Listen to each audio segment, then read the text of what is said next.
वर्धा जिल्ह्यातील सर्व काँग्रेस कार्यकर्ते व नेत्यांना खाली पाहायला लावणारी दुर्दैवी घटना घडलेली आहे। आपले नेते राहुल गांधी हे प्राणपणाने भाजप विरुद्ध लढत असताना काँग्रेसच्या अधिकृत उमेदवाराने ऐन वेळेवर उमेदवारी मागे घेतल्याने वर्धा चंद्रपूर विधान परिषद निवडणुकीत भाजपचा उमेदवार बिनविरोध विजयी झालेला आहे। समस्त वर्धा जिल्ह्यातील काँग्रेसला लांछनास्पद ठरलेल्या या घटनेचा व ऐन वेळेवर उमेदवारी मागे घेणाऱ्या शैलेश अग्रवाल यांच्या फोटोला जोडे मारो आंदोलन काँग्रेस कार्यालयासमोर करण्यात आले। कार्यकर्त्यांच्या मनात असलेला तीव्र आक्रोश लक्षात घेऊन या शैलेश अग्रवालची पक्षाने त्वरित हकालपट्टी करावी अशी मागणी करण्यात आली।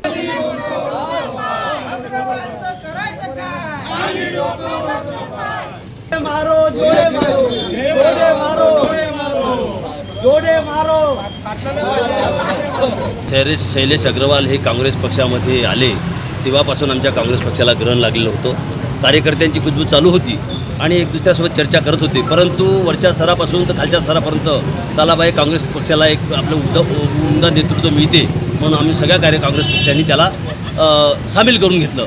परंतु या विधान परिषदेच्या निवडणुकीमध्ये स्थानिक स्वराज्य संस्थेमधून जे त्यांनी उमेदवारी मागितली आणि सर्व नेत्यांना विश्वासात घेऊन त्यांनी उमेदवारी आपल्या पदात पाडून घेतली आणि जेव्हा फॉर्म भरायची वेळ आली होती सर्व उमेदवाराला घेऊन तो चंद्रपूरला गेला आणि त्यांनी फॉर्म त्याचा स्वीकृत दाखल केला। परंतु हे सगळं झालं असताना शेवटल्या क्षणी जेव्हा फॉर्म त्याला विड्रॉल करायचा होता तेव्हा त्यांनी कुठल्याही नेत्याला विश्वासात न घेता कुठेही विचार पक्षाशी चर्चा न करता त्यांनी एकट्याने जाऊन फॉर्म विड्रॉल केला आणि तो कुठे गेल्यानंतर त्याचा फोन स्विच ऑफ येत नव्हता आणि दुपारी 1 वाजता त्या दिवशीला प्रांताध्यक्ष सपकाळ साहेब यांनी सुद्धा त्यांना फोन केला आणि त्यांनी सांगितलं की बाबा अशा पद्धतीचं आहे, तुम्ही असं काही करू नका।